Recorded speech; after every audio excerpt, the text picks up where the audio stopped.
इसे टीवी देख रहे हैं आप। मैं हूं आमिर अहसन आप सभी के साथ।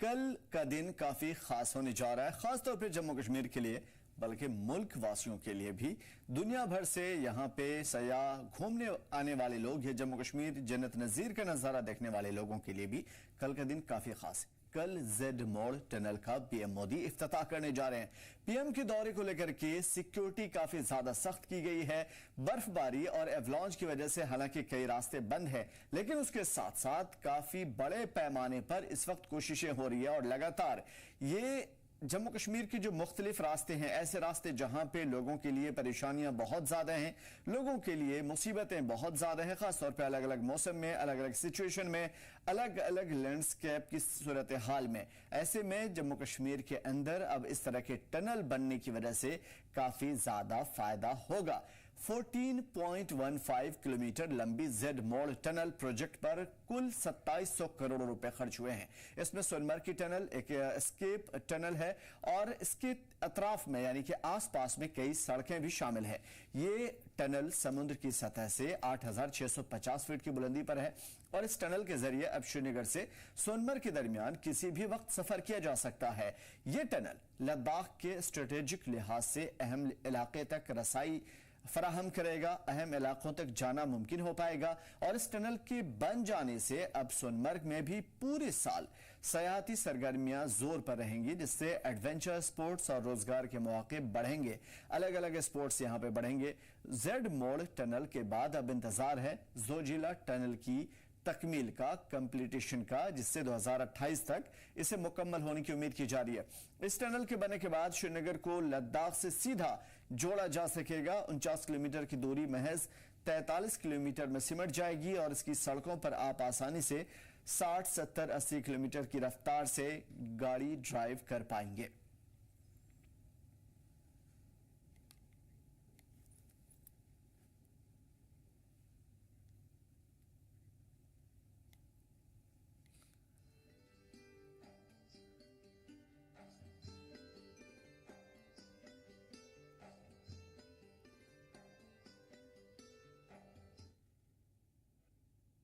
अब इस टनल की खास बात क्या है? तस्वीरों में जो आपको दिख रहा है ये टनल के नजारे हैं, अंदरूनी तस्वीर हम आपको दिखा पा रहे हैं। जम्मू कश्मीर में पीएम मोदी 13 जनवरी को यानी कि कल कई मुकामात पर तशरीफ लाएंगे और इसी लिहाज से सिक्योरिटी के भी पुख्ता इंतजाम किए गए हैं। सिक्योरिटी हाई अलर्ट पे है। सयाहती मुकामात गांदरबल में सिक्योरिटी अलर्ट की गई है। वाज़ेह है कि 13 जनवरी को वजीर आजम जम्मू कश्मीर का दौरा करने वाले हैं। पीएम श्रीनगर सोनमर्ग के दरमियान जेड मोड़ टनल का इफ्तिताह करेंगे और बड़े पैमाने पर कल का प्रोग्राम काफी खास होने वाला है।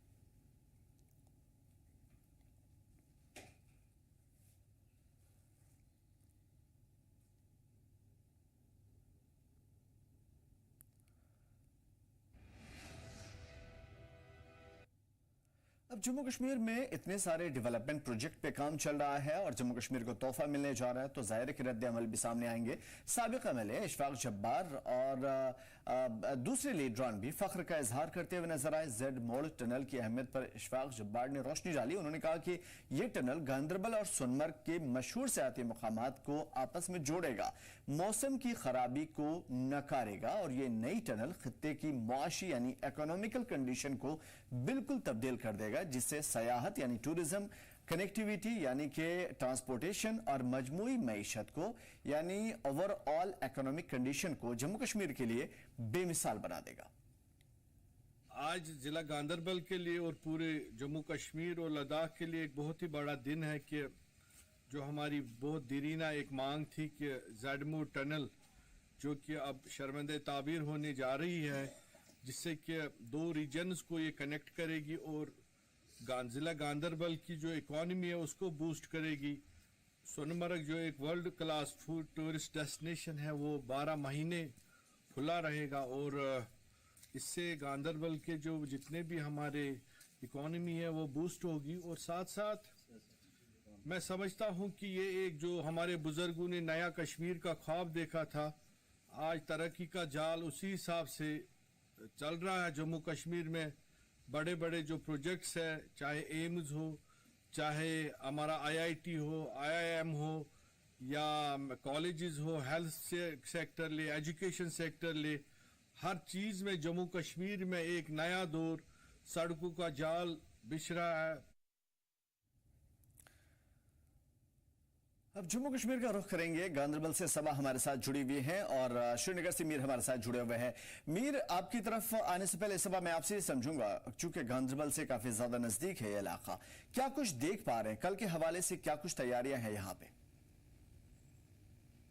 जी देखिए, बिल्कुल फाइनली 13 जनवरी जो है कल है और कल जेडमोर टनल का फाइनली इनॉग्रेशन जो है होने जा रही है और यहाँ के मकामी लोग जिसका काफी टाइम से इंतजार कर रहे थे उनके लिए बहुत ही खुशी की बात है और तमाम तर तैयारियां जो है वो हमें इस हवाले से देखने के लिए मिल रही है। और सिक्योरिटी के अरेंजमेंट्स के हवाले से हम बात करें तो वो भी अपनी जगह पर पूरी तरीके से रखे गए हैं और कल finally prime minister Narendra Modi जो है 6.5 किलोमीटर जेडमोर टनल की इनॉग्रेशन करेंगे। उनके साथ ट्रांसपोर्ट मिनिस्टर नितिन गडकरी और chief minister Jammu and Kashmir Omar Abdullah और एलजी मनोहर सिन्हा भी शामिल रहेंगे। तो फाइनली अब इस टनल का जो इनॉग्रेशन है वो रद्द-ए-अमल में आने जा रहा है। लोग काफी खुश है और देखिए सबसे ज्यादा जरूरी बात ये है कि सोनमर्ग जो सबसे मशहूर टूरिस्ट डेस्टिनेशन है कश्मीर में, अब उसकी जो कनेक्टिविटी है वो पूरे साल जो है बाकी कश्मीर से जुड़ी रहेगी। जिस तरीके से हम देखा करते थे खासतौर पर लैंडस्लाइडिंग हो जाया करती थी या एवलांच जैसी सिचुएशन जब पैदा होती थी तो सोनमर्ग का जो कनेक्शन है वो दीगर जगहों से टूट जाया करता था। मकामी लोगों को भी काफी परेशानियों का सामना करना पड़ता था। साथ ही में जो टूरिस्ट यहाँ पर पहुंचते थे वो भी काफी मायूस होते थे क्योंकि जब वो रुक करते थे सोनमर्ग का और उनको पता चलता था कि रोड बंद है, सोनमर्ग नहीं जा सकते और उनको वहां से वापस लौटना पड़ता था तो काफी उनको भी मायूसी होती थी। लेकिन अब इस टनल के बनने से सबसे बड़ी बात ये होगी कि पूरे साल जो कनेक्शन है, जो कनेक्टिविटी है सोनमर्ग की वो बनी रहेगी। किसी भी साल, किसी भी मौसम में, किसी भी वक्त, दिन हो या रात, सोनमर्ग आसानी से जा सकेंगे लोग। और गगनगीर से ये टनल स्टार्ट होती है और सोनमर्ग में टनल खत्म हो रही है। और गगनगीर से सोनमर्ग की जो डिस्टेंस है, जो बाय रोड, जो पुराना रोड है, तकरीबन 11 से 12 किलोमीटर की है, जिसमें लोगों को पहुंचने के लिए तकरीबन आधे से 1 घंटे का टाइम लग जाया करता था क्योंकि जिस तरीके का रोड है, जितने खतरनाक मोड़ उस रोड पर है और साथ ही में लैंडस्लाइडिंग का खतरा, एवलांच का खतरा, इस तरीके की चीजें थी। हाई एल्टीट्यूड पर वो जगह है, तेज हवाएं जो है वहां पर वो चलती हैं। तो ऐसे में जब टनल बन चुकी है, 6.5 किलोमीटर की टोटल इसकी लेंथ है, मुश्किल से लोगों को 15 से 20 मिनट ही जो है अब गगनगीर से सोनमर्ग पहुंचने में का जो वक्त है वो लगेगा। तो बहुत ही ज्यादा इंपॉर्टेंट है, लोग काफी खुश नजर आ रहे हैं। जिस तरीके की तस्वीरें हमने दिखाई हैं अभी लोगों को, उससे साफ तौर पे जाहिर है कि क्या कुछ और कितना ज्यादा अहम है। मीर, मैं आपसे ये समझूंगा, लोग चारों तरफ सराह रहे हैं और काफी ज्यादा इस सिलसिले में बहुत ज्यादा लोग तारीफ भी कर रहे हैं, वहां के सियासतदां भी कहीं न कहीं अपने रद्द-ए-अमल का इजहार करते नजर आए। मैं आपसे ये समझूंगा कि जम्मू कश्मीर में ही नहीं बल्कि जम्मू कश्मीर के बाहर के लोगों के लिए भी इस तरह की टनल्स क्यों ज्यादा अहमियत के हामिल है? बिल्कुल, ये एक इस टनल का एक अहम पहलू है जिसके बारे में अभी आप दरियाफ्त कर रहे हैं। क्योंकि यूजुअली जब भी कोई शख्स किसी लोकेशन पे जाता है तो वो सबसे पहले फैसिलिटीज को देखता है कि वो क्या प्रॉपर्ली फैसिलिटेटेड है, जो वहाँ की गवर्नमेंट है या एडमिनिस्ट्रेशन है, क्या उसको वो सहूलियात मिलती हैं कि नहीं मिलती हैं। और अगर उसको सहूलियात नहीं मिलती हैं तो उसका टूर एक ग्रीवेंस में जो है मुब्तला हो जाता है। तो जिस तरह से डेवलपमेंट्स हो रही हैं और ऑन ग्राउंड पर्टिकुलरली अगर हम इस पैच की बात करें जिसके बारे में सबा भी अभी जिक्र कर रही थी, ये जो रोड है जो कि अभी प्रेजेंटली श्रीनगर को गांधरबल के साथ कनेक्ट करता है या गगनगीर से सोनमर्ग तक कनेक्टिंग जो रोड है अभी, इसकी काफी अक्सर खस्ता हालत रहती है और जो गाड़ियों की जो स्पीड है यूजुअली हमें 25 किलोमीटर पर आवर के हिसाब से वहां पे देखने को मिलती है, जिसकी वजह से जो डिले है और जो एक स्लो प्रोसेस जो होता है ट्रांसपोर्टेशन का, उसकी वजह से जो एक एक्साइटमेंट होता है एक टूरिस्ट का भी, वो भी काफी जो है किरकिरा हो जाता है। उसमें वो जो एक्साइटमेंट है, जो एंथुसियाज्म होता है किसी जगह पे जाने का, उसमें भी कहीं ना कहीं पे जो है वो मजा खराब हो जाता था। क्योंकि लगातार काफी टाइम से फोकस किया जा रहा है कि जम्मू कश्मीर को बिलखसूस वर्ल्ड लेवल पे यानी कि ग्लोबल लेवल पे एक टूरिज्म डेस्टिनेशन ओवरऑल लेवल पे जो है तैयार किया जाए। और उसके मुनासबत से देखें तो ना सिर्फ हम यहाँ पे अपने लोकल जो टूरिस्ट है हमारे कंट्री वाइड से अगर हम बात करें, लेकिन उसके साथ साथ जो इंटरनेशनल जो टूरिस्ट है वो भी यहाँ पे लगातार आने की कोशिश करते हैं। लेकिन यूजुअली कहीं ना कहीं पे कुछ इस तरह की सिचुएशंस, खासतौर पर अगर हम इस पर्टिकुलर रोड की बात करें तो इस तरह की शिकायत अक्सर मिलती थी कि वहां पे जो ट्रैवल टाइम है वो काफी ज्यादा टाइम स्पैनिंग है, तो उससे दिक्कत आ जाती है। तो एक तो ये चीज है, एंड सेकंड ये है कि जिसके बारे में मैंने आज भी इसके पहलू अलग अलग बताए थे आपको। तो अगर हम लेह की बात करें, जिस तरह से जोजिला टनल की अभी कंस्ट्रक्शन चल रही है, जो कि आने वाले कुछ साल में जो है वो कंप्लीट हो जाएगी। ये जो जगमूल टनल जो है ये उसका एक पार्ट है, यानी कि अगर कोई भी लेह जाना चाहता है या उसको जोजिला टनल क्रॉस करनी है तो ऑब्वियसली उसको इसी रोड से चलना पड़ता था। और जब इस रोड को अब बाईपास किया जाएगा इस टनल के थ्रू, जो कि 12 किलोमीटर का ये रोड है, काफी एक स्ट्रेसफुल रोड हम कह सकते हैं, लेकिन इस स्ट्रेस को कंप्लीटली हाफ कर दिया गया है इस टनल के द्वारा। और जो गाड़ियों की जो स्पीड है वो एट द रेट ऑफ जो है 75 किलोमीटर पर आवर के हिसाब से देखने को मिलेगी। तो ये जो एक टाइम इसमें बचता है, और जो एक ड्रास्टिक एक सिचुएशन जो रोड की एक्सपीरियंस करनी पड़ती थी खासतौर पर टूरिस्ट को, अब वो डेफिनेटली नहीं करनी पड़ेगी। सेकंड, जो इसका एक लॉजिस्टिक एनसीपी देखा जा रहा है कि जो जितना भी सामान जो है लेह की तरफ जाता था उसको इसी रूट के थ्रू जाना पड़ता था, या डिफेंस की जो लॉजिस्टिक्स है उसकी अगर हम बात करें तो काफी एक सिक्योरिटी के हवाले से भी ये काफी एक मुसीबत जो है ये रोड बन चुका था। लेकिन अब जिस तरह से इसको टनल के द्वारा बाईपास किया गया है, ऑब्वियसली जो लॉजिस्टिक्स की जो ट्रांसपोर्टेशन है, चाहे हम डिफेंस की बात करें या जनरल पब्लिक की बात करें, या खासतौर पर लद्दाख की जो कनेक्टिविटी है जो 6 महीने मुअत्तल कहीं ना कहीं पे रहती थी मौसम की वजह से, वो सारी जो चीजें हैं उससे एक डेवलपमेंटल जो फैक्टर है वो डेफिनेटली जो है इवॉल्व होता हुआ हमें आने वाले वक्त में नजर आएगा। तो ओवरऑल लेवल पे जिस तरह से आप कह रहे थे कि एक पर्टिकुलर जगह में जब तक कि डेवलप्ड इंफ्रास्ट्रक्चर नहीं होता उसको कभी कोई प्रेफर नहीं करता है। और जिस तरह से मेरे कुलीग भी अभी जिक्र कर रहे थे, जो सोनमर्ग है एक वर्ल्ड क्लास और ग्लोबल लेवल भी एक टूरिस्ट डेस्टिनेशन है, लेकिन कहीं ना कहीं पे इस रोड की वजह से जो इसकी कनेक्टिविटी खराब थी, तो इसकी वजह से ये उतना एक्सपोर्ट नहीं था, लोग वहां पे ज्यादातर नहीं जा पाते थे, या टूरिस्ट की अगर हम बात करें वो उतना ज्यादा इस लोकेशन की तरफ मूव नहीं कर पाता। यूजुअली जब भी हम टूरिस्ट डेस्टिनेशंस की बात करते हैं तो हमारी जबान पे अक्सर गुलमर्ग या पहलगाम या गंडोला या फिलनमर्ग या दूध पथरी का जो है नाम हमें बजाहिर जो है सुनने को या देखने को मिलता है, लेकिन सोनमर्ग जो है इस रेस में कहीं ना कहीं पे पीछे था, जबकि ये एक वर्ल्ड क्लास ग्लोबल लेवल की एक टूरिस्ट डेस्टिनेशन है। तो उस चीज को आइडेंटिफाई करते हुए सरकार की तरफ से इनिशिएटिव उठाया गया था कि इन सभी चीजों को मद्देनजर रख के एक जो है इसका पास बनाया जाए, यानी शुरुआत की जाए। बिल्कुल, ये बहुत ही सराहनीय कदम है सरकार का। सबा मैं आपसे समझूंगा, जिस तरीके से टेक्निकल टर्म में जो चीजें तस्वीरों के जरिए भी हम लोगों को दिखा पा रहे हैं, मैं आपसे ये समझूंगा कि चूंकि काफी कई किलोमीटर लंबा है, 6-7 किलोमीटर लंबा बहुत ज्यादा हो जाता है, ऑक्सीजन की फराहमी एक बहुत बड़ा मसला होता है, फिर बीच में अगर किसी तरह की प्रॉब्लम्स आई तो उसमें भी निपटना बहुत ज्यादा टफ है। ऐसे में क्या किसी तरह की कोई टेक्निकल एक तरीका कार या कुछ भी ऐसा अपनाया गया है ताकि आइंदा होने वाली किसी भी तरीके से परेशानी से बचा जा सके?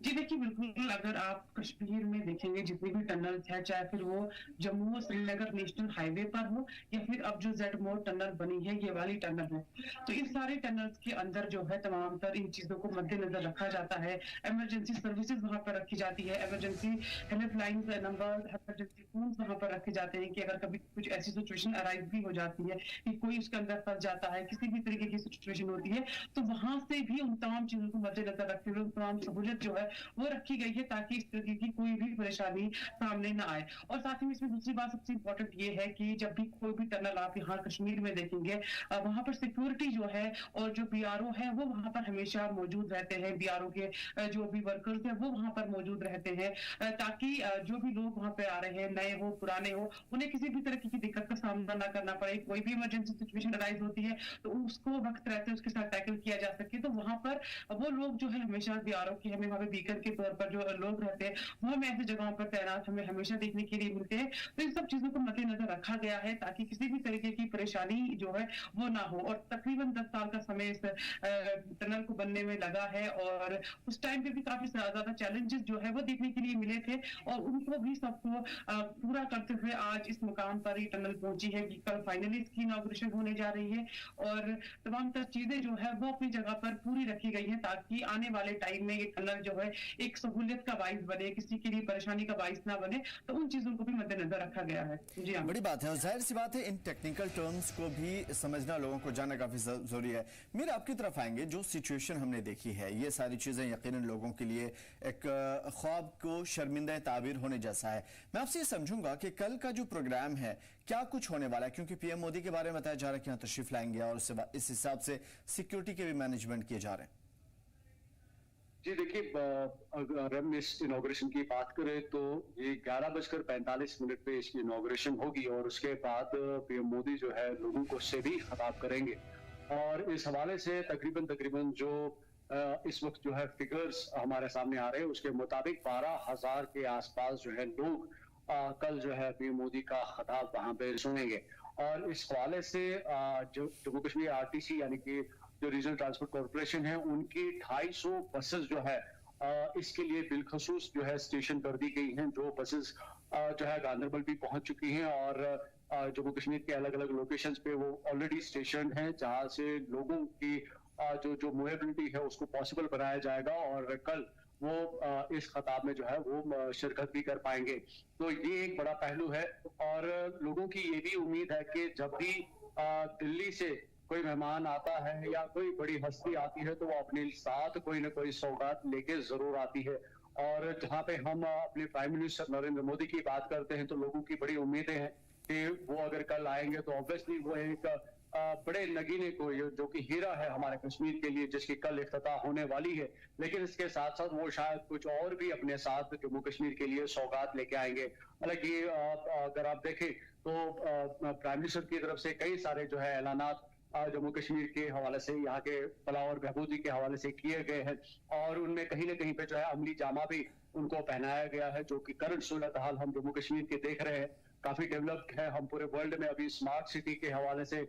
जाने जाते हैं या पूरे वर्ल्ड में हमें क्राफ्ट सिटी के नाम से जो है अभी देखा जा रहा है और हमारी चीजों को जो है जीआई टैगिंग है, यानी कि हमारी जितनी भी चीजें हैं क्वालिटी प्रोडक्ट है और उसके लिए जीआई टैगिंग एक अहम रोल उसमें अदा कर रहा है। तो कई सारी जो चीजें हैं जो सरकार की तरफ से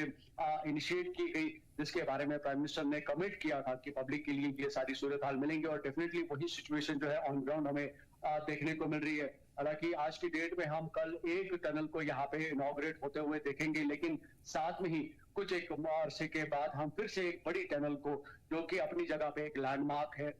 उसको इनॉग्रेट होते हुए देखेंगे। और कुछ दिनों की अगर हम बात करें तो आने वाले वक्त में ही यहाँ पे रेल जो है उसकी इनॉग्रेशन भी देखने को मिल रही है। तो कहीं ना कहीं पे इस जम्मू कश्मीर को जिस तरह से हमारे मुल्क का ताज जो है माना जाता है, उस ताज में अब जो है एक बेशकीमती जो नगीने जो है अब लग रहे हैं और ये ताज और ज्यादा खूबसूरत बनता हुआ नजर आ रहा है। और जब हम किसी हस्ती की तरफ देखते हैं तो उस ताज से ही उसकी जो वकार है वो नजर आती है। तो ग्लोबल लेवल पे जम्मू कश्मीर की एक बेहतर पहचान बनाने के लिए सरकार की तरफ से इस तरह के इनिशिएटिव्स उठाए जा रहे हैं और वही उम्मीद है यहाँ की आवाम की भी अभी करंटली यहाँ की गवर्नमेंट से भी है और सेंटर से भी है। तो जिस तरह से अभी आप फरमा रहे थे तो लोगों की बड़ी उम्मीदें हैं कल जब प्रधानमंत्री इस टनल की इफ्तिताह करेंगे तो उस वक्त जहां से वो एक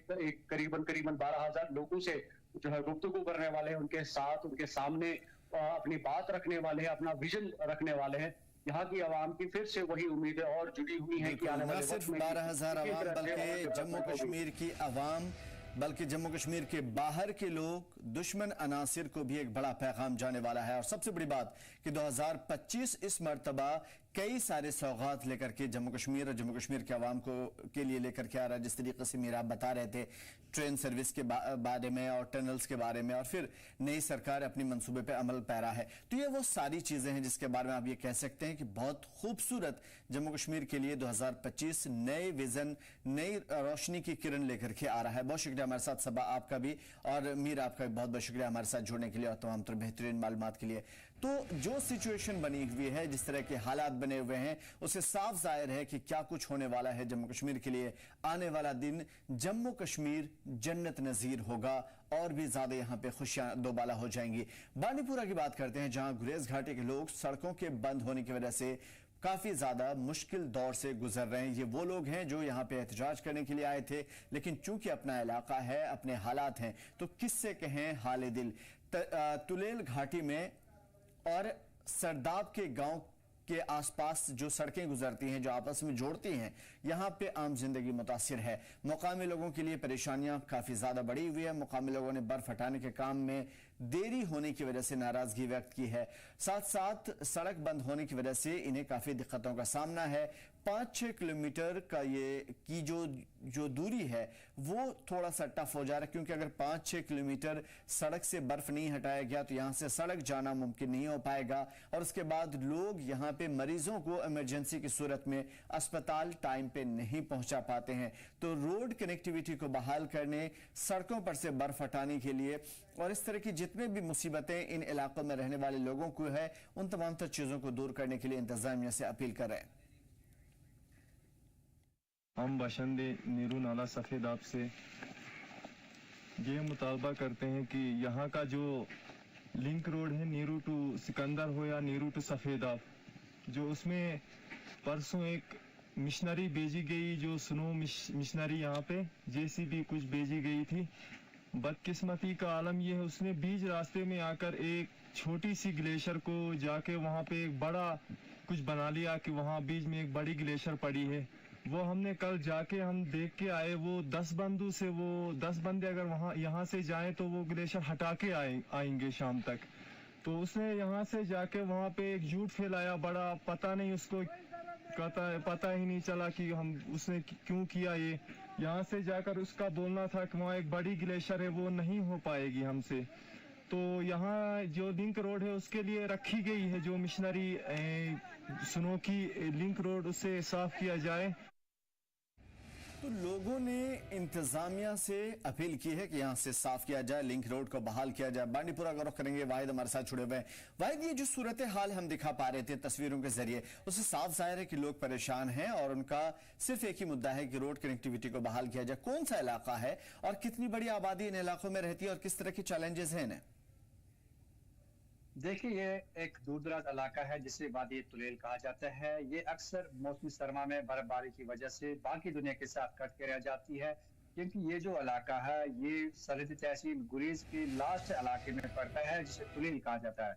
यहाँ की जो सड़कें हैं वो जिगजैग्स में चल रही हैं और साथ ही साथ वहाँ पे पहाड़ों के बीचों बीच ये जो इनके रास्ते होते हैं, तो वहाँ पे अक्सर ये अवलांच के थ्रेट्स रहते हैं। जिस तरह से खुद ये जो मुकामी लोग हैं उनका कहना था कि जो वहाँ पे ग्लेशियर्स आए हैं जिसकी वजह से वहाँ पे जो मशीनरी वहाँ पे नहीं जा सकती हैं, जिसकी वजह से वहाँ पे अभी जो बर्फ इंटरलेक्स को कनेक्ट नहीं किया गया है, जिसकी वजह से मुकामी लोग जो है वो सरपा एहतजाज है। जो जिला इंतजामिया है या सब डिवीजन मजिस्ट्रेट है उनके खिलाफ सख्त नाला दिखाई दे रहे हैं, क्योंकि उनके इलाके में अभी भी सड़कों से बर्फ नहीं हटाई गई है, जिसकी वजह से उन्हें काफी मुश्किलात और दिक्कतों का सामना करना पड़ रहा है। अक्सर हमने देखा ये जो इलाके होते हैं ये बर्फ से ढके रहते हैं साल भर भी, और यहाँ पर जिस तरह से पिछले हफ्ते यहाँ पे बर्फबारी हुई तो सबसे ज्यादा बर्फबारी जो थी वो इसी इलाके यानी तुलेल, सरदाब, जो दूसरे वहाँ पे इलाके होते हैं बुलूगाम, ऐसे इलाकों में दर्ज की गई।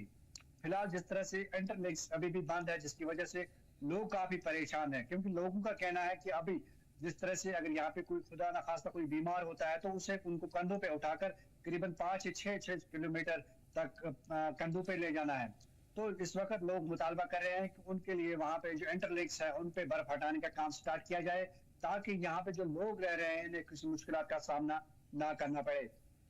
फिलहाल जिस तरह से प्रशासन का कहना है कि उन्होंने जो मैन एंड मशीनरीज वहाँ पे भेजी थी, लेकिन जिस तरह से वहाँ पे ग्लेशियर्स आए थे और काम में काफी रुकावटें पैदा हुई थी, और जिसकी वजह से अभी तक वहाँ पे जो बर्फ हटाना वो मुमकिन नहीं हो सकता है। लेकिन जिस तरह से उन्होंने कहा कि मौसम साजगार रहता है, जब भी वेदर फेवरेबल रहेगा तो उसके साथ ही यहाँ पे जो बर्फ हटाने का काम वो स्टार्ट किया जाएगा। वही मुकामी लोग मुतालबा कर रहे थे कि उनके इलाके के लिए, क्योंकि तुलेल एक दूर दराज तहसील हेडक्वार्टर है, वहाँ पे जो है एक जो है स्नो कटर वो वहाँ पे अवेलेबल रखा जाए, क्योंकि जिस तरह से दावर में स्नो कटर्स रखे गए हैं इसी तरह से तुलेल इलाके में स्नो कटर्स रखे जाए, ताकि वहाँ पे जितने इंटरलिंक्स है उनको साफ किया जाए, ताकि लोग वहाँ पे से जो वहाँ पे जरूरी जिंदगी है उनको किसी मुश्किल का सामना ना करना पड़े, चाहे उनको हेल्थ सेंटर का रुख करना होता है या बाकी जो वहाँ पे मुलाजिम होते हैं, तुलाब होते हैं जिन्हें पढ़ने के लिए जाना पड़ता है, तो उन्हें काफी मुश्किल का सामना करना पड़ रहा है। मुकामी लोगों ने एक बार फिर जिस तरह से जिला इंतजामिया से या मुकामी MLA उनका है उनसे मुतालबा किया कि इलाके की तरफ खास तवज्जो दी जाए, क्योंकि ये जो इलाका है पसमानदा इलाका है, अक्सर वहाँ पे जो लोग रह रहे हैं वो गरीबी से नीचे गुजर बसर करने वाले लोग होते हैं, वो लोग होते हैं जिनकी आमदनी खाली हम कह सकते हैं हैंड टू माउथ होती है, वहीं वो लोग वहाँ पे रह रहे हैं। और जो वहाँ पे कुछ लोग माइग्रेट भी कर रहे हैं, कर चुके हैं, वो बांडीपुरा में है या श्रीनगर में और कंगन में इस वक्त रिहाइश पजीर है। लेकिन जिस तरह से वहाँ पे जो अब लोग रह रहे हैं वो हम कह सकते हैं जो BPL कैटेगरीज के लोग वो वहाँ पे रह रहे हैं, उन्हें काफी मुश्किलात का सामना करना पड़ रहा है। उम्मीद है लेकिन वाहिद मैं आपसे ये समझूंगा, ठीक है ये दूर दराज का इलाका है, पहाड़ी इलाका है, समझ में आती है बात, मैं आपसे ये समझूंगा क्या और भी इलाके हैं ऐसे जहाँ पे लोगों को इस तरह की चैलेंजेस का सामना है, परेशानियां हो रही उन्हें? हाँ बिल्कुल, ये जो पूरा इलाका हम कह सकते हैं सरहद तहसील गुरेज का, वहाँ पे तुलील का एक इलाका है, अक्सर हमने इसे पहले भी देखा, जो कंजलमन से दावर का एक इलाका था वो भी करीबन 5 से 3 दिन तक बिल्कुल बंद रहा। इसी तरह से दावर से लेकर बाकी जितने भी इंटरलिंक्स थे वो भी बंद थे। लेकिन जिस तरह से फिर जिला प्रशासन का कहना कि उन्होंने मरहलावार तरीकों पर उन जो सड़कों पे साफ करने का जो काम है वो स्टार्ट किया था, क्योंकि जिस तरह से ये जो दूर दराज इलाका है तुलील, बहुत सारे रास्ते अभी भी है जो बंद है, क्योंकि वहाँ पे कनेक्टिविटी नहीं जा सकती है। अक्सर वहाँ पे एम्बुलेंस के थर्ड जाते हैं, क्योंकि मशीनरीज को दावर से लेकर तुलेल तक जाना है, करीबन 35 से 40 किलोमीटर लंबी सफर तय करके मशीनरीज को वहाँ पे पहुँचाना, उसके बाद वहाँ से बर्फ हटाना, ये काफी मुश्किल होता है, क्योंकि अक्सर वहाँ पे एम्बुलेंस के थर्ड्स रहते हैं। जब दावर से लेकर तुलेल तक जो मशीनरी जाती है तो वहाँ पे अक्सर खतरा रहता है, वहाँ पे कोई कम्युनिकेशन नहीं होती है बीच रास्ते में, तो कहीं ना कहीं वहाँ पे जो लोग हैं उन्हें काफी मुश्किल होती है। और साथ ही साथ जिस तरह से हुकाम का भी कहना है कि उन जो चाहते हैं कि मौसम साजगार रहा तो जरूर वो इन पे जो बर्फ हटाने का काम वो स्टार्ट किया जाएगा। जी वाहिद, क्या महकमे मौसमियात ने इस हवाले से कुछ पेशन गोई की है, क्योंकि सूरत हाल थोड़ी सी मखदूश है और यकीनन इससे लापरवाही नहीं कही जा सकती इंतजामिया की, लेकिन हाँ इंतजामिया की कोशिश भी नहीं कही जा सकती, क्योंकि अभी फिलहाल सूरत हाल जूं की तूं है। क्या आने वाले दिनों में भी इस तरह के महकमे मौसमियात की जानिब से कोई पेशन गोइयाँ हैं? हाँ देखिए, जिस तरह से महकमा मौसमियात ने भी पेशन गोई थी कि आज जो हाई रीचेस है वहाँ पे हल्की जो बर्फबारी वो हो सकती है, और फिलहाल जिस तरह से हमने देखा कि अब कुछ रिपोर्ट नहीं आ रहे हैं, लेकिन जिस तरह से उन्होंने कहा कि 2 दिन के बाद इस तरह की जो मौसम है वो नासाजगार रहेगा, हाई रीच पे ज्यादा बर्फबारी हो सकती है, क्योंकि ये जो इलाके हैं यहाँ पे अक्सर जब मैदानी इलाकों में बारिश होती है तो वहाँ पर ज्यादा बर्फबारी हो सकती है, क्योंकि अक्सर हमने देखा इससे पिछले हफ्ते जो यहाँ पे बर्फबारी हुई अगर मैदानी इलाकों में कम देखी गई, लेकिन ये जो इलाके होते हैं हम कह सकते हैं तुलेल के ऊपर वाले इलाके हैं, साथ ही साथ बख्तूर का इलाका है, खंजलवन का इलाका है, दावर का मेन मार्केट है, तो वहाँ पे इस तरह की जो बर्फबारी वो हो सकती है, क्योंकि जिस तरह से राजधान ताप भी वहाँ पे जो कनेक्ट करता है बांडीपुरा गुरेज रोड के साथ, तो वहाँ पे अक्सर हमने देखा करीबन 3 से 4 फीट जो बर्फ है वो वहाँ पे रिकॉर्ड की जाती है। अक्सर वहाँ पे तेज तरह हवाएं चलती है मुख्तलिफ मुकामात पर, और यहाँ पे ये खतरात रहते हैं कि कहीं जानी या माली नुकसान यहाँ पे ना हो, तो उससे चलते प्रशासन लगातार यहाँ पे मॉनिटर करती है और साथ ही साथ उन लोगों से निवेदन करती है कि जब आपके पास तरह की कोई मुश्किलात हो तो आप पहले जिले में कायम कंट्रोल रूम में उनसे राब्ता कायम करें, उसके बाद ही जो अपना सफर है वो स्टार्ट करें। और फिलहाल जिस तरह से हमने देखा कि लगातार जो जिला प्रशासन है उनका कहना है कि वो लगातार उन इलाकों की तरफ खास तवज्जो दे रही है, क्योंकि उन्होंने जो तुलेल का इलाका है, यहाँ दावर का इलाका है, वहाँ पे जितने भी हेलीपैड्स है उन पे बर्फ हटाने का काम स्टार्ट किया गया है। अगर कोई इमरजेंसी होती तो इमरजेंसी के वाहिद ये बातें बहुत ज्यादा की जा रही थी आमतौर पर इससे पहले कि हेलीकॉप्टर सर्विस होगी, हवाई खदमात बहाल किया जाएगा, लेकिन जमीनी स्तर पर कुछ होता हुआ दिखाई नहीं दे रहा है। क्या कुछ है मामला इस हवाले से, हवाई खदमात के हवाले से? देखिए जिस तरह से हमने देखा कि अभी उसमें जो प्रशासन से हमारी बात हुई थी, उन्होंने कहा था कि जो फिजाई सर्विस हो तो उसके लिए बाज़ाब्ता तौर जो सरकार होती है वो टेंडरिंग जारी करती है, तो क्योंकि किस तरह इस साल बताया जाता है जो टेंडरिंग में उसमें ताखीर होगी है और कल ही टेंडर है उसकी ओपन होगी है। अब किसी जो निजी कंपनी को ये टेंडर मिला है और उम्मीद की जा सकती है कि आइंदा कुछ दिनों के बाद ही जो फिजाई सर्विस है वो यहाँ पे चलाई जाएगी। जितने भी यहाँ पे मरीज होंगे या दरमाना मुसाफिर होंगे उन्हें अपनी अपनी मंजिल तक जरूर पहुंचाया जाएगा। लेकिन जिस तरह से जिला इंतजामिया हम कह सकते हैं, डिप्टी कमिश्नर बांडीपोरा से भी हमारी बात हुई तो उन्होंने कहा कि वो लगातार इन टच है, अगर यहाँ पे ज्यादा मुश्किलात होती है तो वो जरूरन इसमें जो चीफ मिनिस्टर से उनको जो जिस तरह से हिदायत दी गई है कि उनका जो हेलीकॉप्टर है उसको भी सर्विस में लाया जाएगा अगर यहाँ पे ज्यादा जरूरत पड़ती है। फिलहाल देखने वाली बात यह होगी क्या उनके लिए हेलीकॉप्टर सर्विस कब स्टार्ट यहाँ पे की जाएगी, ताकि जो वहाँ पे लोग रह रहे हैं उन्हें किसी मुश्किल का सामना ना करना पड़े। जी बड़ी बात है और जाहिर है कि इन तमाम चीज़ों से लोगों को निकालना काफ़ी ज़्यादा ज़रूरी है। लोगों की मुसीबतें, मुश्किलें साफ तौर पे दिख रही है। शुक्रिया हमारे साथ जुड़ने के लिए वाहिदा, तमाम मालूमात के लिए। तो ये जो सिचुएशन है वो साफ तौर पे देखी जा सकती है, लोगों की परेशानियां हैं। वादी कश्मीर में अब एक अलग खबर हम आपको बताते हैं, जहां पे लोग ये समझ रहे हैं कि इस तरह की चीज़ों से यहाँ की मईशत पे, इकोनॉमिक पे काफ़ी ज़्यादा असर पड़ रहा है और इसको बढ़ावा मिल रहा है। मुकामी मईशत को फ़रोग़ किस चीज़ से मिल रहा है? क्योंकि मुकामी लोग बाज़ारों में बाहर अपनी कारोबारी इकाइयाँ आबाद करते हैं, मज़ार के बाहर, यानी सूफी संत जो लोग होते हैं उनके मज़ार के बाहर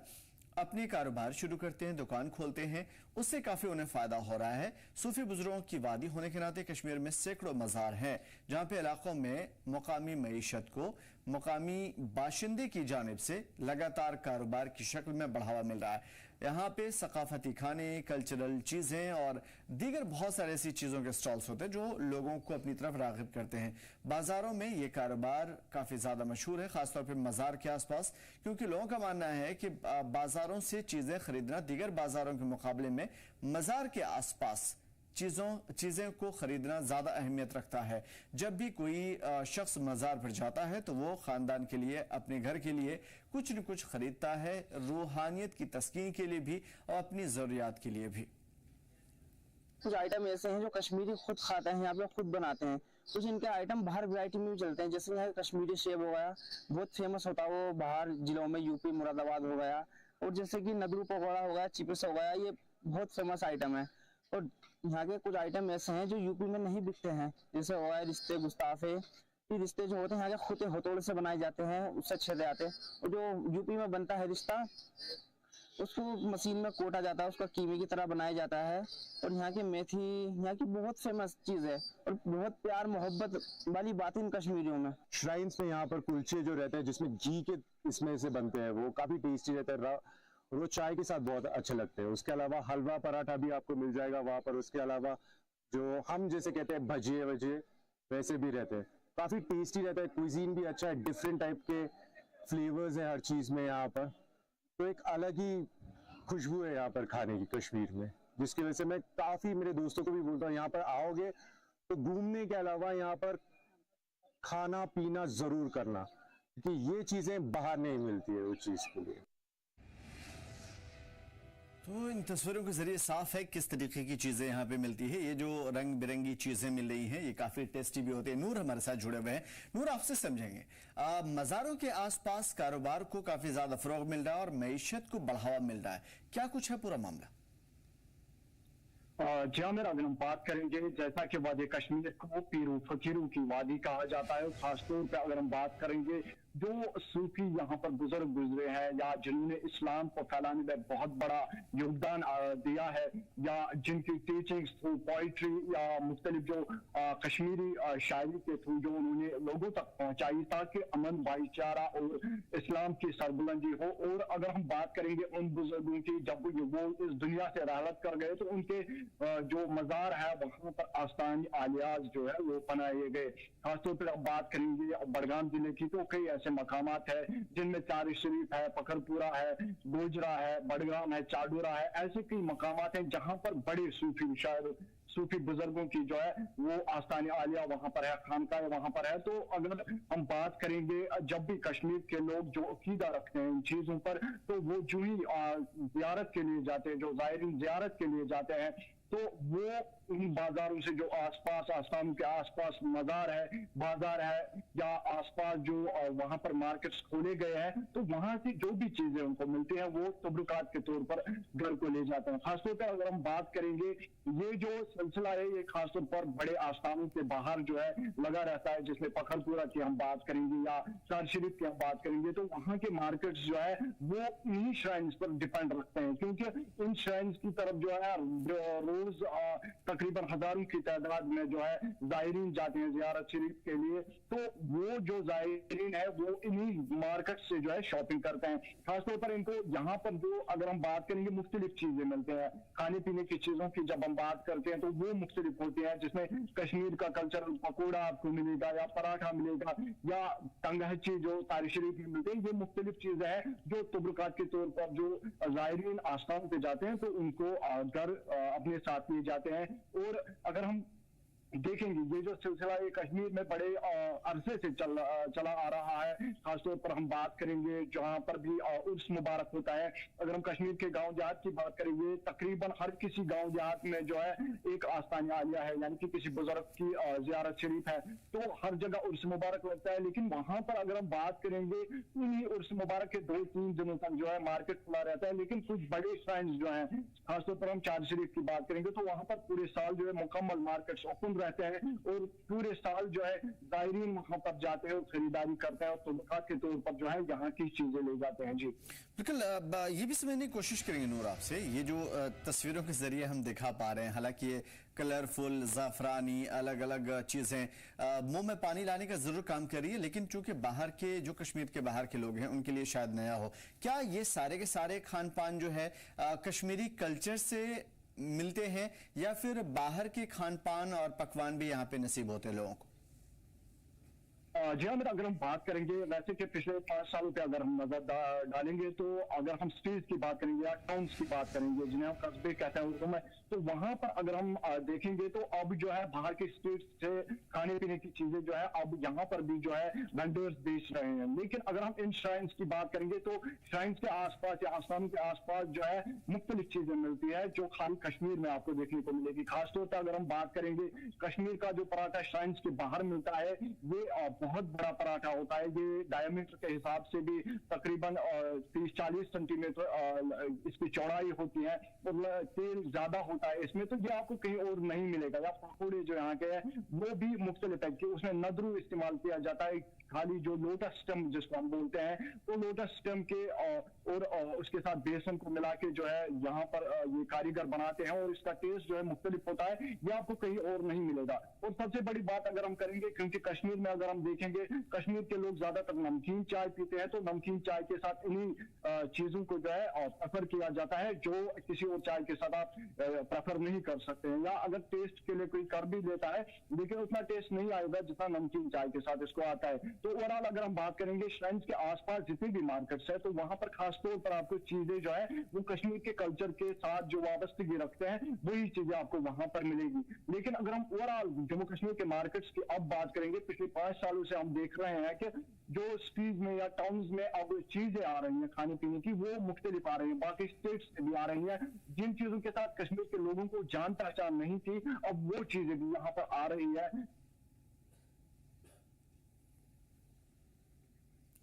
मतलब साफ है कि जम्मू कश्मीर के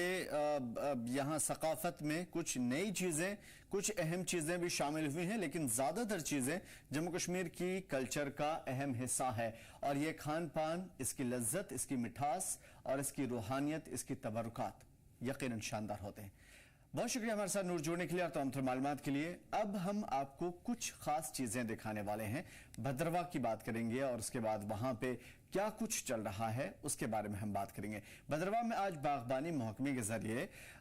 हाईटेक पॉली हाउस का इफ्तिताह किया गया है और इसे एप्पल मदर ब्लॉक कहा जाता है। इस मौके पर बागबानी से मुतालिक स्किल्स और इसके बारे में जानकारी के बारे में इंफॉर्मेशन के ताल्लुक से किसानों को बताया गया, अपस्किल किया गया और बागबानी महकमे ने एक कैपेसिटी बिल्डिंग प्रोग्राम का भी इनेकाद किया था ताकि ज्यादा से ज्यादा यहाँ के लोगों को इन तमाम तर चीजों के जो ये चैलेंजेस देखते हैं, परखते हैं, समझते हैं या झेलते हैं, उन तमाम तर चीज़ों से ये लड़ सकें। साथ ही इसका मकसद प्रोडक्शन को लेकर के बेहतर तकनीक किसानों को सिखाना था, बागबानों तक पहुँचाना था। किसानों ने बागबानी महकमे की फ्रूट प्लांट नर्सरी का दौरा किया। यहाँ पे किसानों के एक्सपीरियंस से बहुत कुछ सीखा गया। इस मौके पर डीडीसी चेयरमैन धनंतर सिंह मेहमान खुसूसी के तौर पर मौजूद थे, जबकि डीडीसी वाइस चेयरमैन संगीता भगत और डिपार्टमेंट के डायरेक्टर चमन लाल शर्मा थे। यानी ये साफ तौर पे कहा जा सकता है कि इंतजामिया के आला अफसरान यहाँ पे मौजूद थे और उसकी साफ वजह यही थी ताकि यहाँ की जो किसान हैं, यहाँ की जो बागात के मालिकान हैं, उनको बेहतर तरीके से अप स्किल्स किया जाए, उन्हें बेहतर तरीके से अपग्रेड किया जाए ताकि उन्हें जो चैलेंजेस देखने को मिल रहे हैं उन चैलेंजेस से वो निमट पाए, उन तमाम तर चैलेंजेस से वो छुटकारा हासिल कर पाएं। और सबसे बड़ी बात यह है कि चूंकि एग्रीकल्चर हार्टिकल्चर का शोबा यहाँ पे काफ़ी ज़्यादा होता है और यही वजह है कि इंतज़ामिया या फिर ज़राई महकमा भी कोशिश करता है कि उन्हें किसी तरीके से चैलेंजेस ना हो। हमारे साथ भद्रवाह से कामरान जुड़े हुए हैं। कामरान, मैं आपसे ये समझने की कोशिश करूंगा, जो प्रोग्राम्स लगातार हम देख पा रहे हैं, खासतौर पर किसानों बागबानी से जुड़े हुए मालिकान को अपस्किल करने के लिए, क्या कुछ आप देख पा रहे हैं ग्राउंड पे इस हवाले से? देखिए जी आमिर, मैं आपको साफ साफ ये बताता चलूं कि भद्रवाह को जो है लेवेंडर कैपिटल ऑफ इंडिया से जो है नवाजा गया है और इस वक्त लेवेंडर की काश्तकारी जो है वो उरूज पर है। और साथ ही साथ एग्रीकल्चर के हवाले से जो देखा जाए तो यहाँ पर कई तरह के जो एग्रीकल्चर प्रोडक्ट्स हैं वो उगाए जाते हैं। और इस ज़िम्न में जो है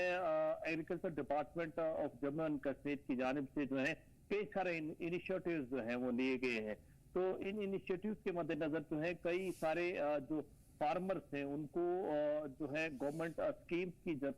जानिब से जो है कई सारे फवाइद जो है वो दिए जा रहे हैं। तो इसी सिलसिले में जो है पॉली हाउसेज, जो upgraded high tech poly houses जो है वो फार्मर्स को दिए जा रहे हैं, जिनकी कीमत जो है 8 से 10 लाख रुपए की जो है वो मानी जा रही है। और इन हाईटेक पॉली हाउसेज में जो फार्मर जो है कई तरह के प्रोडक्ट जो है वो उगा सकता है और बगैर जो है टेम्परेचर की जो है वो फिक्र किए हुए जो है वो अपने उन प्रोडक्ट्स को उगा सकता है। कई सारे ऐसे प्रोडक्ट्स हैं जिन्हें टेम्परेचर की जो है सख्त मेंटेनेंस की जरूरत रहती है। तो उन सभी चीजों को मद्देनजर रखते हुए जो है जो एग्रीकल्चर डिपार्टमेंट या हार्टिकल्चर डिपार्टमेंट की जानिब से जो है जो मुश्तरका कोशिशें हैं वो लगातार एडमिनिस्ट्रेटिव एंड पे जो है वो जारी है। और कई सारे ऐसे किसान जो हैं उनको ये फवाइद जो है वो दिए जा रहे हैं और लाखों रुपए की मालियत का जो है ये पॉली हाउस जो है उन्हें प्रोवाइड किया जा रहा है, जिससे जो है किसान जो छोटे दर्जे का किसान जो है वो तरक्की कर सकता है और अपने माली हैसियत को जो है वो बढ़ा सकता है। इस ज़िम्न में जो है कई सारे ऐसे किसान जो हैं जिसमें सरे फहरिस्त जो है तौकीर बागवान यहाँ के मशहूर किसान हैं, प्रोग्रेसिव फार्मर हैं, जिन्हें जो है एग्रीकल्चर डिपार्टमेंट या हार्टिकल्चर डिपार्टमेंट की जानिब से ऐसे फवाइद जो है वो दिए गए हैं और तब जाके जो है गवर्नमेंट बिल्कुल ये साफ तौर पे कहा जा सकता है कि एग्रीकल्चर हार्टिकल्चर का जो शोबा है काफी एक्टिव है यहाँ पे। कामरान, जो कि शुरुआती अपने चंद जुमलों में ही आपने यहाँ की जो खूबसूरती है चीज़ों की गिनवाई आपने, मैं आपसे समझूंगा कौन कौन सी ऐसी चीज़ें हैं जो आप हमारे नाजरीन को बताना चाहेंगे जो यहाँ की खास है, यहीं पे पैदा होती है और यहाँ पे ज़्यादातर पैदावार उन तमाम तर चीज़ों की देखने को मिलती है और यहाँ से फिर पूरे देश में अक्रॉस द कंट्री या फिर अक्रॉस द वर्ल्ड जाती है? देखें जी आमिर, सरे फहरिस्त तो सबसे बड़ी बात जो है वो लेवेंडर जो है यहाँ से प्रोड्यूस होता है, जिसे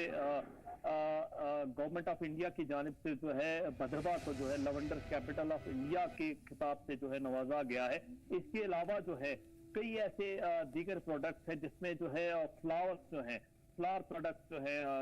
जैसे मंदिरों में आपने जब भी जाना है तो जम्मू रीजन में जितने भी फ्लावर्स यूज होते हैं, जितने भी मंदिरों में जब भी आप जो है जब श्रद्धालु जो है मंदिरों में जाते हैं तो मैक्सिमम जो फ्लावर्स यूज होते हैं तो वो भद्रवाह वैली के भी यूज होते हैं। उसमें जम्मू के विभिन्न मंदिरों में जितने भी फ्लावर्स इस्तेमाल किए जाते हैं तो उसमें जितना भी वो जो प्रोडक्ट रहता है वो भद्रवाह का रहता है। उसमें जो है किलाड़ वैली जो है भद्रवाह की वो सरे फहरिस्त रहती है, जिसे फ्लावर वैली आप भद्रवाह कहते हैं। वहाँ पे फ्लावर्स को जो है बहुत ज्यादा उसकी वहाँ पे प्रोडक्शन होती है। मुख्तलिफ किस्म के मुख्तलिफ अकसाम के जो है वहाँ पर फूल जो है वहाँ उगाए जाते हैं। किलाड़ वैली जो है एक फ्लावर वैली के नाम से जानी जाती है जिला डोडा में। वहाँ पर इसी ज़िम्न में जो है गवर्नमेंट के मुख्तलिफ इनिशिएटिव्स को जो है वहाँ पर बढ़ाया जा रहा है। गवर्नमेंट अपने उन स्कीम्स को जो है फार्मर्स तक पहुँचा रही है। साथ ही साथ यहाँ के जो है जो लोकल जो है जो वाइल्ड प्रोडक्ट्स हैं जिसमें किसरोड़ का मतलब कई चीजें ऐसी हैं जम्मू कश्मीर की जिससे साफ तौर पे गिनवाया जा सकता है। और सबसे बड़ी बात यह है कि ये अहम है यहाँ के लिए। और भद्रवा वैसे अपने आप में एक नाम है, एक पहचान है, एक ब्रांड है। बहुत शुक्रिया हमारे साथ जुड़ने के लिए कामरान और तमाम तरह बेहतरीन मालूमात के लिए। तो कुछ ऐसी चीजें हैं जो जम्मू कश्मीर में काफी खास है, बहुत ज्यादा खास है। और इन तमाम तर चीजों के लिए जम्मू कश्मीर के अंदर वो सारी चीजें अलग अलग इलाकों की पहचान है। Jammu Kashmir arm wrestling championship, para arm wrestling championship अब एक नए दौर में दाखिल हो रहा है और जम्मू कश्मीर के नौजवान बड़े पैमाने पर इसमें शामिल हो रहे हैं। आज श्रीनगर इंडोर स्टेडियम में यह प्रोग्राम हुआ था। ये जो तस्वीरें आप देख रहे हैं पंजा आजमाई की, अपनी ताकत, अपने हुनर, अपनी पावर के इस्तेमाल की अब जम्मू कश्मीर में भी देखने को मिल रहा है। अलग अलग हिस्सों में देखने को मिलते थे। दुनिया के अलग अलग मुल्कों में इस तरह की चीजें होती थी, लेकिन अब मुल्क में ही नहीं बल्कि जम्मू कश्मीर की एक खास पहचान है और जम्मू कश्मीर के नौजवानों की शान है। और जम्मू कश्मीर के नौजवान अब इसे बढ़ चढ़ करके इस तरह के प्रोग्राम में शामिल हो रहे हैं। प्रोग्राम में पूरे जम्मू कश्मीर से 400 से ज्यादा खिलाड़ी सिर्फ श्रीनगर इंडोर स्टेडियम में शामिल हुए थे। आर्म रेसलिंग एसोसिएशन के सदर फारूक अहमद डार ने चैंपियनशिप में हिस्सा लेने वाली बॉलीवुड एक्ट्रेस प्रीति जंगियानी और उनके शौहर परवीन दबास जैसे कई हस्तियों का इस्तकबाल भी किया। यानी साफ है कि यहाँ पे अब बॉलीवुड के सितारे भी शामिल हो रहे हैं और खेलों को बढ़ावा दे रहे हैं। फारूक अहमद डार ने इस बात पर जोर दिया कि जम्मू कश्मीर के सभी 20 जिलों के एथलीट्स इस प्रोग्राम में हिस्सा लेंगे, जिसमें मुख्तलिफ एज ग्रुप, वेट क्लासेस और 10 अलग अलग कैटेगरी इसमें शामिल होंगी। प्रोग्राम के इनेकाद में खत्ते में आर्म रेसलिंग को फरोग मिलने की उम्मीद है। तो श्रीनगर का रुख करेंगे और ये समझेंगे कि क्या कुछ है ये, क्योंकि बहुत ही हैरत अंगेज है। मीर हमारे साथ जुड़े हुए हैं श्रीनगर से। मीर, आपसे ये समझूंगा कि arm wrestling, para arm wrestling Jammu Kashmir में ये बहुत बड़ी बात है और हैरत अंगेज भी और काबिल सताइश भी जम्मू कश्मीर के नौजवानों के लिए। जी बिल्कुल सही कहा आपने कि अगर हम देखें तो जम्मू कश्मीर में रिवायती तौर पर जो गेम्स खेली जाती हैं, चाहे हम उसमें क्रिकेट की बात करें, फुटबॉल की बात करें या हॉकी को भी पिछले 1-2 वर्षों से जो है फुल फ्लेजेड लेवल पे जो है इंट्रोड्यूस किया जा रहा है। या जो इंडोर गेम्स होती हैं उनकी अगर हम बात करें, चाहे बैडमिंटन की बात करें या चेस या कैरम या कुछ ऐसी चीजें जो है जो इंडोर खेली जाती है, वो एक रिवायती तौर पर यहाँ पे एक लंबे समय से, यानी शुरुआत से हम कह सकते हैं इन गेम्स को यहाँ पे खेला जाता है। लेकिन अब नई तरह की जो गेम्स हैं उनको इंट्रोड्यूस किया जा रहा है। हालांकि पिछले कुछ वर्षों से हमने देखा है कि यहाँ पे जो एडवेंचर स्पोर्ट्स है उसको भी काफी ज्यादा जो है फ्लोरिश करने की कोशिश की जा रही है सरकार की तरफ से। आपको याद होगा कि नेशनल या इंटरनेशनल लेवल के जो ड्राइवर्स है, रेसर्स हैं, वो भी कश्मीर आए और उन्होंने यहाँ बुलवार्ड रोड पे एक रेसिंग की जो एक नुमाया एक स्टंट्स जो है वो भी यहाँ पे दिखाए। तो कहीं ना कहीं पे जो है जम्मू कश्मीर को स्पोर्ट्स के जुमरे में लाके उसको इंटरनेशनल प्लेटफॉर्म पे खड़ा करने की कोशिश की जा रही है। हालांकि कई सारी ऐसी इंटरनेशनल लेवल पे गेम्स खेली जाती हैं जहाँ पे जम्मू कश्मीर के जो नौजवान है, जो बच्चे हैं, बच्चियां हैं, अपना नाम रोशन कर रहे हैं। रिसेंटली कई सारे ऐसे बच्चियां हमें देखने को मिली जिन्होंने मार्शल आर्ट्स में गोल्ड भी लाया, ब्रोंज भी लाया या सिल्वर मेडल्स भी जो है हासिल किए। तो इन सभी चीजों को जो